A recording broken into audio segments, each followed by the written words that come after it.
passada, eu dei uma consultoria para uma advogada de Joinville, que fazia parte da comissão de ética e disciplina lá da cidade. E aí, papo vai, papo vem, ela falou o seguinte pra mim: Letícia, eu tenho receio de divulgar minha advocacia por conta das regras do OAB, enfim. E aí, eu fiquei com aquilo na cabeça e perguntei pra ela: mas Nájila, na tua experiência, né, pelo que você tem visto por aí, a OAB tem punido advogados que estão fugindo aí das regras? E ela disse que sim. Pensando nisso, eu resolvi montar essa aula bem prática, tá? Um guia, literalmente, do que pode ou não pode ser feito no marketing jurídico em 2025, então super atualizado. Porque a real é que ninguém merece passar 5 anos estudando, conquistar aí a tua tão sonhada OAB, para não divulgar o teu trabalho por medo. Então fica aqui comigo nessa aula. Se você não me conhece, eu sou Letícia Pedrosa, sou advogada, especialista em vendas para o mercado jurídico, sou também gestora de tráfego e hoje eu tenho uma empresa que oferece soluções de marketing e vendas para o mercado jurídico, e a minha missão aqui é clara: é pegar você, advogada iniciante no marketing digital, e te guiar por esse caminho, fazer com que você inicie nesse universo do marketing das vendas do jeito certo, possa advogar nos seus próprios termos e crie aí o teu legado jurídico com segurança. E aí, vamos lá? E para começar a aula de hoje, vocês sabem aí que eu, na minha skin professora, gosto sempre de trazer um contexto inicial. Eu queria mostrar para vocês como é que era antes do provimento 205 de 2021. Esse provimento, ele foi um marco, né, quando o assunto é marketing jurídico, porque foi ele que expressamente disse ali que advogados podem fazer marketing, né? Então eu considero ali ele um marco. Como que era antes do provimento? A gente era regido aí pelo provimento 94 de 2000. E aí vamos fazer aí um throwback para essa década, né? Para esse tempo. O iPhone nem tinha sido inventado ainda, o primeiro iPhone. A gente tava aí perto da criação do Orkut. No túnel do tempo. Então tudo era muito diferente. E com os avanços, né, e a gente sabe que a tecnologia avança muito rápido, o marketing avança muito rápido, esse provimento começou a ficar muito defasado, por óbvio. E isso começou a gerar certa insegurança jurídica. E aí o que a gente tinha? Qual que era o cenário da época, né, até o provimento 205 de 2021? Cada estado entendia de alguma forma, né? Quando a gente olha aí para as ações de marketing. Então, tinha estados que eram mais conservadores, por exemplo, Bahia, né? Era um estado extremamente conservador. Tinham estados que eram mais liberais, por exemplo, São Paulo, tá? E isso gerava uma insegurança muito grande do que podia de fato ser feito ou não no marketing, até que corta aí para 2021. O provimento 205, ele finalmente, né, veio aí muito esperado trazer aqui alguns regramentos, né, acabar com essa insegurança jurídica que tinha no mercado. E ele disse que sim, que marketing jurídico é expressamente permitido no artigo 1º, tá? Caput aí. Ainda nessa pegada um pouco mais conceitual, eu quero trazer aqui a diferença entre publicidade e propaganda. E por que isso é importante?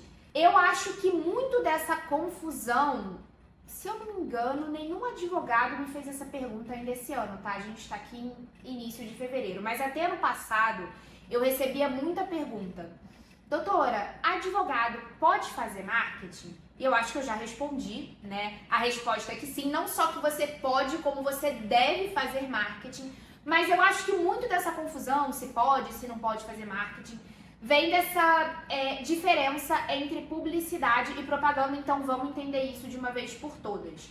O que é propaganda? Vem do latim propagar, e aí vocês perdoem o meu latim, tá? Não sei se assim a pronúncia é correta, mas é quase como se você tivesse induzindo ali o teu consumidor, a tua audiência, a comprar algo de você, quase que numa conotação ali mais maliciosa, sabe? Por outro lado, publicidade vem do latim públicos, ou seja, tornar algo público. E vamos pensar que na advocacia, ela não é considerada uma atividade mercantil, como vocês já devem saber. mas ela é um bem de consumo e, como tal, ela deve ser tornada pública. Vamos pensar que tem alguém nesse Brasilzão passando por um problema jurídico que você resolve. Então, quanto que não é importante você divulgar o teu trabalho? E é nessa visão, é nessa conotação que vem a publicidade. Então, sim, você deve tornar a sua advocacia pública, tá? E eu vou além. Tem um pensamento que é muito dito aqui no digital e eu acho que faz muito sentido.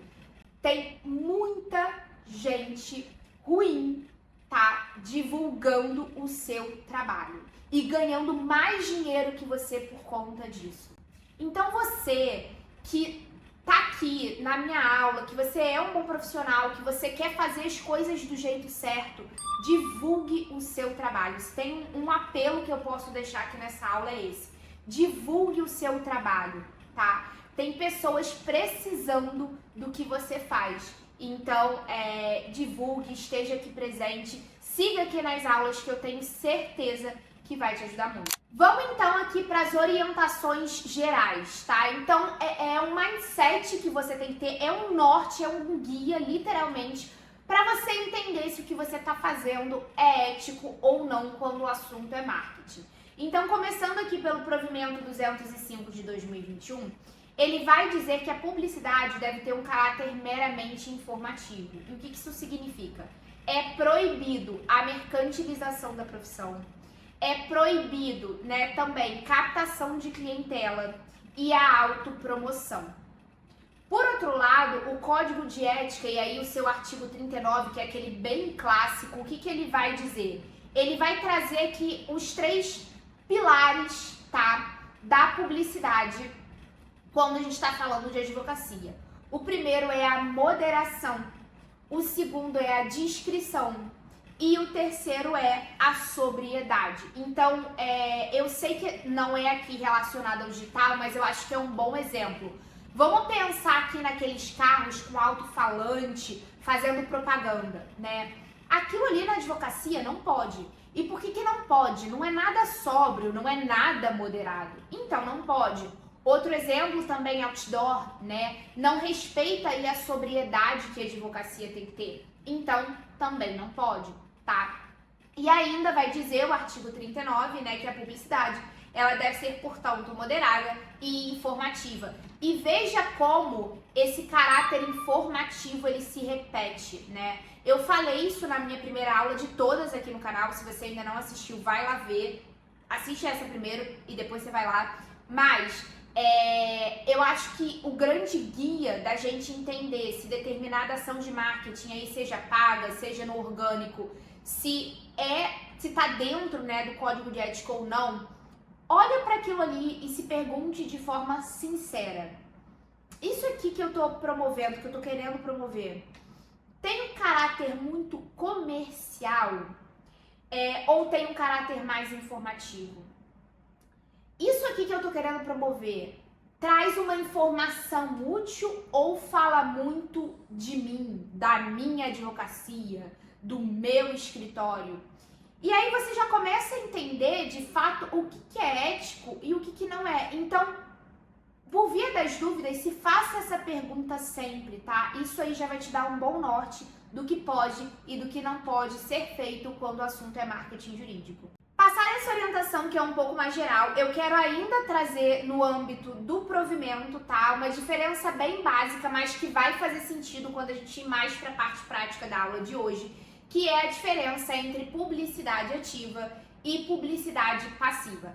É algo que eu já falei em aulas anteriores, mas eu costumo dizer que eu sempre prefiro pecar pelo excesso do que pela falta, então a gente vai ver aqui novamente. O que é a publicidade ativa? Vamos pensar aqui no maior exemplo de todos, que é o Instagram. Quando a gente está ali rolando o feed, passando os stories, do nada vem um anúncio. Não é assim que acontece? A gente não pediu para ver aquele anúncio. A gente não estava pesquisando sobre aquilo no momento. Ele simplesmente apareceu. Na gestão de tráfego, a gente diz que esses anúncios, eles são intrusivos. É como se eles se metessem ali no meio do que a gente está fazendo no Instagram. A lógica é mais ou menos essa. E como a gente não pediu para ver aquele anúncio, né, vai dizer o provimento que ele atinge um número indeterminado de pessoas. É quase como se a gente não tivesse muito controle sobre aquilo ali, tá? E como a gente não pediu para ver aquele anúncio, né, ele atingiu ali pessoas incertas, pessoas indeterminadas, a gente vai ter que ter um pouco mais de atenção com relação a esse tipo de publicidade. Então, como eu falei, o maior exemplo aqui é o Instagram, a gente tem também como outro grande exemplo o YouTube. Falando de publicidade passiva, é aquele caso em que a gente deu o primeiro passo. E quando eu falo a gente aqui, eu tô falando do usuário, né? Então, uma pessoa que está querendo fazer inventário e foi lá no Google e pesquisou advogado, inventário, ela deu esse primeiro passo e aí sim apareceram uma série de patrocinados para ela, né? Mas foi ela em quem buscou ativamente por aquilo ali. Então vai dizer o provimento que atingiu um número determinado de pessoas, como se a gente tivesse um pouco mais de controle. E o grande exemplo aqui é o Google, né? Falando de rede de pesquisa, a gente está trazendo aqui os mecanismos de busca. E por falar em Google, então, agora sim a gente vai para a parte prática da aula. Eu quis fazer aqui quase que como uma brincadeira, então eu trouxe várias ações de marketing no online, no offline, para a gente analisar o que pode ou não ser feito. Então, como eu disse, é bem prático e fica aí como um guia para vocês não errarem mais. Então, vamos falar de Google. O que não pode ser feito nessa mídia digital? Não podemos fazer referência direta ou indireta a valores, honorários, consultoria gratuita, né? Ainda que de fato seja gratuita, tá? Vai dizer o artigo 3º, inciso 1 do Código de Ética que isso não pode. E aí, a título de exemplo, eu trouxe aqui, tá, alguns exemplos, primeiro para ilustrar, para vocês verem que ainda em 2025 tem advogados que cometem esses erros, tá? E é claro, vou tapar aqui todas as informações sensíveis porque, né, ninguém pediu a minha opinião, mas ainda assim eu acho que é muito válido mostrar na prática como isso acontece, tá? Então eu trouxe aqui o exemplo de um anúncio. E é um anúncio porque logo no início a gente tem ali patrocinado, né? E é um patrocinado do Google, como a gente está vendo aqui. E ele diz logo no título do anúncio, consultoria inicial gratuita, advogados especialistas, e aí ele segue, né? Fale com um dos nossos especialistas e garanta segurança jurídica em suas transações empresariais, então é da seara empresarial. Advogadas, isso não pode ser feito, isso não pode ser divulgado, tá? Além disso, o que a gente também não pode? A gente não pode trazer anúncios aqui de especialidades para as quais a gente não tem título certificado. Então, se você não tem um título daquela especialidade, isso não pode ser anunciado. Além disso, a gente não pode também utilizar expressões de autoengrandecimento. Isso aqui eu vejo muito em anúncio. Eu até trouxe também um exemplo aqui da rede de pesquisa do Google. Ele fala aqui, né, o advogado, melhor advogado criminalista do Rio de Janeiro. Isso não pode ser feito, tá? Isso não é ético. E por fim, mas não menos importante, eu quero falar aqui de rede de display. Se você não sabe o que é a rede de display, são sites parceiros do Google, nos quais a gente pode ali colocar banners, tá? Então a gente faz esse tipo de anúncio pelo Google Ads mesmo, e aí vou mostrar aqui pra vocês. Eu coloquei ali timer, né, no buscador do Google, timer online. E eu achei esse site aqui, timeronline.com.br. Quando eu entro aqui, você vê que tem um banner da Fiat e esse Esportes da Sorte, né? Isso aqui é a Fiat fazendo propaganda, tá? Em sites parceiros do Google. E isso é proibido na advocacia. E por que é proibido? Porque a gente não pode fazer propaganda junto com outras atividades fora do contexto jurídico, tá? Então a rede de display, ela não pode ser feita quando o assunto é advocacia por esse motivo. A gente não pode divulgar atividade jurídica com outros tipos de atividade. Mas o que a gente pode então fazer no Google, né? Eu quis dividir aqui em elementos obrigatórios e elementos permitidos. O que é obrigatório aqui? É obrigatório ter seu nome completo e a tua inscrição no OAB. Vai dizer o artigo 29 do Código de Ética. É obrigatório também, se for sociedade de advogado, então que isso esteja claro, né? E que esteja ali a inscrição também perante o OAB. O que é permitido? Você deixar ali no teu anúncio o telefone para contato, WhatsApp, tá? E-mail. E por que isso é permitido? Lembra da diferença que eu trouxe ainda há pouco sobre publicidade ativa e passiva? E eu falei que no caso da publicidade passiva, a gente podia ousar mais um pouco? Então, essa é a diferença. Aqui a gente pode deixar e-mail, a gente pode deixar WhatsApp, por exemplo. Agora, vamos falar aqui de Instagram, que eu tenho certeza que vocês devem estar morrendo de curiosidade. O que a gente não pode fazer no Instagram? Primeiro, e super importante, a gente não pode dar consultoria gratuita. Então, se você coloca lá na tua caixinha de pergunta, consultoria gratuita, isso não pode ser feito, tá? Isso não é ético. Além disso, a gente também não pode fazer referência direta ou indireta a valores, honorários, gratuidade, né? A gente não pode fazer anúncios para especialidades das quais você não tenha título certificado. Não pode também utilizar expressões de autoengrandecimento, tá? Ou de comparação. E aqui, veja que o que não pode ser feito no Google também não pode ser feito no Instagram, tá? O que a gente também não pode utilizar CTAs diretos. Já expliquei isso aqui em outras oportunidades, mas vou explicar novamente. O que é o CTA? É o Call to Action, traduzindo, chamada para ação. Quando a gente está ali na internet, muitas vezes a gente está meio que no automático, sabe? Meio perdido, rolando feed, passando os stories. Então é interessante que você direcione o usuário para tomar a ação que você deseja que ele tome ali, tá? Então, quando eu falo clique abaixo e fale comigo, você tá dando um direcionamento. Isso é o Call to Action. Agora, o que é o Call to Action direto? São essas chamadas para ação com uma conotação um pouco mais mercantil. Então, por exemplo, contrate agora, consultoria gratuita abaixo, clique aqui e faça a sua ação trabalhista. Isso não pode, tá? Também não vai poder WhatsApp, e-mail, telefone para contato. E aqui o que é interessante? Eu trouxe também um exemplo de uma advogada, claro, não tem o nome dela aqui, mas que ela fez um post no feed e aqui tá a logo dela com o WhatsApp, né, com o telefone para contato. Veja que isso é uma publicação no Instagram que não pode ser feita, tá? Outra coisa que também não pode no Instagram, postar feedback de cliente, postar foto com cliente. E aqui mais uma vez a título de exemplo, eu tô aqui no Instagram de um advogado que postou não só a foto com o cliente, mas na foto aqui a gente tem também a avaliação do cliente no Google Meu Negócio. Bom, falamos então do que não pode, né, ser feito, mas o que pode afinal ser feito no Instagram? Bom, a gente pode fazer CTAs indiretos, né? Então, quando eu falo aqui, tire suas dúvidas com um especialista, pode.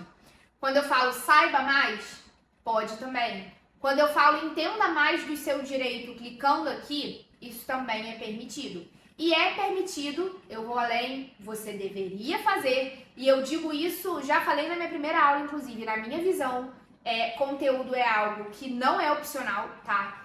Todo mundo deveria produzir conteúdo. Você pode e deve produzir conteúdo de valor. E aqui, fazendo um rápido parênteses, tá? Eu quis trazer o que é um conteúdo de valor chato, aquele que ninguém está interessado, e um conteúdo de valor de fato interessante, né? Então vamos começar pelo que é chato.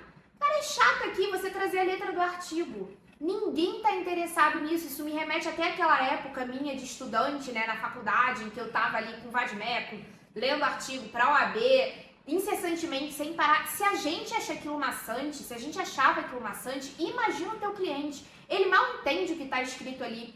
Então, isso não é um conteúdo de valor relevante. Outra coisa que também não é relevante, notícia jurídica. Mais uma vez, o potencial cliente ele mal entende o que está escrito ali. E eu trouxe exemplos das duas coisas. Então eu trouxe um exemplo aqui, né, do advogado que colocou, né, aqui na verdade é um tema repetitivo do STJ, né, colocou que pura e simplesmente é decisão, e também do advogado que colocou, né, aqui a notícia jurídica. Então a gente tem aqui a headline, né, dizendo aqui com a manchete da notícia e na legenda a notícia completa. Como eu falei, tá, o teu potencial cliente, ele nem entende isso, então para que ele vai parar, se dá o trabalho de parar para ler aqui? Não gera valor, não é interessante. Ao passo que, quando a gente traz aqui a letra da lei na prática, aí sim fica um conteúdo muito mais interessante. Quando a gente explica o direito através de situações cotidianas do dia a dia, isso gera uma identificação muito grande. Então as pessoas se interessam por isso, né? Ou então quando a gente traz a tua visão sobre uma notícia jurídica do momento. E aí é muito interessante você surfar essa onda, né? Essa notícia que tá do hype. Mas lembre-se de trazer a tua visão, porque é isso que te diferencia no mercado jurídico. Se for para a pessoa pegar a notícia, ela vai lá no Google, digita e a notícia aparece. Agora, a tua visão, ela é única e exclusiva sua, o que torna tudo muito mais interessante. E agora vamos falar de uns assuntos mais quentes do momento na advocacia digital, que é a inteligência artificial. Eu acho que de todos os eventos que eu fui ano passado, e eu fui a muitos que falavam de marketing jurídico, essa era a pauta mais quente. Acredito que agora em 2025 esse tema vai ter ainda mais desdobramentos. E a OAB ano passado, tá, é recente, lançou algumas orientações com relação à utilização de inteligência artificial e eu quis trazer aqui para vocês. O que não pode tá em termos de IA? A IA não pode fazer trabalho de advogado. Eu vejo muitas IAs aí no escritório dando consultoria jurídica, isso não é permitido, tá? Não pode também não identificar que é uma IA. Então o usuário, quando ele está interagindo com o teu bot, isso precisa estar muito explícito, tá? Ele precisa entender que ele está falando ali, que ele está interagindo com uma inteligência artificial e não com um ser humano, tá? E o que pode, então? Em termos de IA, a gente pode, eu acho que a palavra é auxiliar. A IA, ela pode te auxiliar no teu processo comercial, pode auxiliar nos teus processos internos aí de gestão da empresa, pode te auxiliar no operacional, tá? Assim, a IA com certeza vai ser um grande divisor de águas, né? Já está sendo. Escritórios que usam IA aí estão há anos-luz na frente. Esse tema segue muito quente para 2025 e eu acho muito interessante. Quero trazer mais desse tema aqui, porque com toda certeza vai fazer diferença na sua advocacia e é um tema que eu sou apaixonada, que eu adoro falar. Collabs, quis trazer também collabs, eu acho que tem um insight aqui que é muito valioso e às vezes a gente não tá tão atento. O que é a collab, né? Collabs nada mais são do que parcerias. Então o que a gente pode fazer aí em termos de parceria? A gente não pode, vamos começar com o que a gente não pode fazer, a gente não pode fazer parceria, collab, enfim, com clientes e influenciadores, tá? Para divulgação de serviço. Então isso é proibido quando a gente está falando de advocacia. Mas a gente pode e deve fazer parcerias com outros advogados. Olha que insight valioso que tem aqui. Você é uma advogada de família e você tem um parceiro que é um advogado criminalista. Imagina como seria legal se vocês se juntassem e fizessem uma live no Instagram, por exemplo. Veja que o alcance da tua advocacia aumenta, então você se vale da audiência do teu parceiro, enquanto ele se vale da tua audiência. E assim o teu alcance aumenta, provavelmente você vai ganhar novos seguidores interessados. Então é muito legal a gente também pensar um pouco fora da caixa, sabe? Nem tudo é sobre investir mais em tráfego ou produzir mais conteúdos orgânicos. E aí fica essa dica que é muito legal para vocês. Façam collabs com seus parceiros advogados. tenho certeza que vai ajudar muito aí a aumentar o teu alcance. Vamos falar também aqui, saindo um pouco da caixa, né, do digital, vamos falar sobre eventos e workshops. Muito provavelmente você já sabe que sim, que isso é permitido, mas aqui fica uma grande ressalva, tá? Com relação a cobrar ingresso do evento, vocês só podem cobrar ingresso se for em parceria com uma instituição reconhecida, tá? Então, é muito interessante que vocês façam workshop. É outra forma, como eu falei, bem fora da caixa, né? De você aumentar o alcance, não só o alcance da tua advocacia, né? Visando aí mais clientes, mas também a tua autoridade. Então, workshop, palestra é muito interessante, mas deixo aqui essa ressalva, tá? Com relação à cobrança de ingresso, apenas se for em parceria com instituição devidamente reconhecida. E por último, mas não menos importante, a gente vai falar aqui de site landing page. Lembrando que landing page nada mais é do que a página de vendas do teu serviço. Então, o que não pode, né? Não pode ter depoimento de cliente. Acho que assim, é uma das coisas que eu mais vejo que foge dos parâmetros éticos, é depoimento de cliente em landing page. Isso não pode, tá? Não pode também ancoragem de preço. Então, quando você compara o seu preço com um outro escritório, isso é proibido. É proibido também dar garantia. Então, clientes 100% satisfeitos, vencemos 90% dos casos. Isso não pode, tá? E não pode também deixar explícito ali que a tua primeira consulta, ela é gratuita. É outra coisa que eu vejo aos montes por aí em site e landing page, tá? Então, o que você pode fazer? Você pode deixar ali um conteúdo explicativo, tá? Do teu serviço e de como ele funciona, tá? A landing page, ela vai servir para isso. O site mais ali para expor missão, valores, com uma pegada um pouco mais institucional, tá? E hoje você aprendeu como que você pode divulgar os teus serviços de uma forma ética, de uma forma 100% correta e transparente aí. E agora eu quero que você me diga o que te impede agora de divulgar os teus serviços no digital.